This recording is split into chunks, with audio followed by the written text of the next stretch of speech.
ఉగాది అంటే కాల గణాన్ని గ్రహ నక్షత్ర ఋతు మాస వర్షాదికులను బ్రహ్మదేవుడు ఆ రోజు వర్తింపజేస్తాడని నమ్మకం. అంతేకాకుండా వసంత ఋతువు కూడా ఈ రోజు నుంచే ప్రారంభమవుతుంది. అందుకే నూతన జీవితానికి నాందిగా ఉగాది పండుగను జరుపుకుంటారని వరంగల్ భద్రకాళి దేవాలయం ప్రధాన అర్చకులు అన్నారు.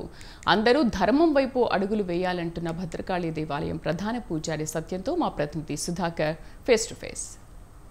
సంవత్సరం ఉగాది పురస్కరించుకొని రోజు ఉదయం తెల్లవారుజామున నుంచి వరంగల్ ఉమ్మడి జిల్లా వ్యాప్తంగా చూస్తే ప్రతి ఒక్క గుళ్ళో కూడా పొద్దు నుంచి పూజలు నిర్వహించడం జరుగుతుంది. పూజలతో పాటు అభిషేకాలు కూడా చేస్తున్నారు. దీంతో పాటు ఇక్కడ మనం ప్రస్తుతం భద్రకాళి టెంపుల్ ఉన్న యొక్క భద్రకాళి టెంపుల్ అమ్మవారికి ఉదయం 4 గంటల నుంచి అభిషేకాలతో పాటు పూజలు మొత్తం నిర్వహించడం జరుగుతుంది. పూజలు కుంకుమార్చనలతో పాటు ఆరతులు కూడా ఇవ్వడం జరుగుతుంది. దీంతో పాటు ఇక్కడ మనతో పాటు ఈ యొక్క భద్రకాళి టెంపుల్కి సంబంధించిన ప్రధాన అర్చకులు మనతో పాటు ఉన్నారు. చెప్పండి అయ్యగారు, ఈ యొక్క పూజలు ఈ రోజు ఉదయం క్రోధినామ సంవత్సరం యొక్క సంవత్సరం ఎలా ఉండబోతుంది? తెలంగాణ రాష్ట్ర ప్రజలు కాకుండా ఇటు తెలుగు రాష్ట్ర ప్రజలకు ఎలా ఉండబోతుంది ఈ సంవత్సరం?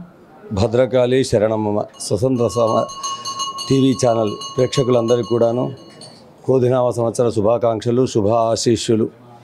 ఈరోజు నూతన సంవత్సరం ప్రారంభోత్సవం. మనకి ఈరోజు ఉదయాన్నే అమ్మవారికి 4 గంటలకు పూర్ణాభిషేకం నిర్వహించడం జరిగింది. తర్వాత ఈ నెల 9 రోజులు కూడాను వసంత నవరాత్రాలు ప్రారంభమవుతాయి. అమ్మవారికి పూర్ణాభిషేకం చేసి అమ్మవారిని విశేషమైన అలంకారాలు చేసి గణపతి పూజ, పుణ్యావాచనం అలాంటి కార్యక్రమాలన్నీ నిర్వహించి కలశస్థాపన నిర్వహించడం జరుగుతుంది. ఈ రోజు నుంచి ప్రతిరోజు కూడాను అమ్మవారికి 1,00,000 పుష్పార్చన ఉంటుంది, రోజుకు ఒక రంగు పుష్పలతో. ఎందుకంటే వసంత ఋతువు పువ్వులు పూయడం కానీ వీటికి కానీ ఇప్పుడు కాలం అనుకూలమైన కాలం కాబట్టి రైతులంతా సుభిక్షంగా ఉండాలని, మనకు ధాన్యం వస్తే కానీ మనకు అన్నపూర్ణాదేవి అనుగ్రహం కలుగుతుంది కాబట్టి అందుకోసం ఈ యొక్క క్రోధినామ సంవత్సరం వసంత ఋతువుతో ప్రారంభమవుతుంది. కావున ప్రజలందరికీ ఆనందంగా జీవించాలని కోరుకుంటూ భద్రకాళి అమ్మవారికి ఈ నవరాత్రాలు నిర్వహించి శ్రీరామనవమి నాడు కళ్యాణ ఉత్సవం కూడా నిర్వహించడం జరుగుతుంది. అయ్యగారు, ఇప్పటి వరకు మన ఈ యొక్క క్రోధినామ సంవత్సరం అంటే తెలుగు రాష్ట్ర ప్రజలకు ఎలా ఉండబోతుంది? ఆదాయ వ్యయం కానీ, ఖర్చులు కానీ, ఇతరంతా కానీ ఎలా ఉండబోతుంది? ఇదంతా సిద్ధాంతులు చెప్పాల్సిన విషయం.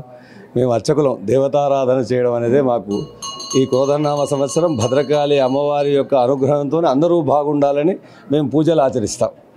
మిగతా విషయాలు ఈ ఆదాయ వ్యయాలు చెప్పేంత సిద్ధాంతులు చెప్తుంటారు. వారిని అందరికీ బాగా శుభం కలగాలని కోరుకుంటున్నాం.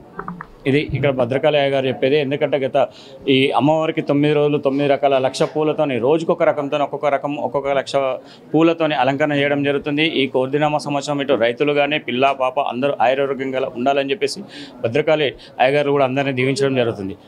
భద్రకాళి టెంపుల్ నుండి కెమెరా పర్సన్ రాహుల్తో సుధాకర్, స్వతంత్ర టీవీ.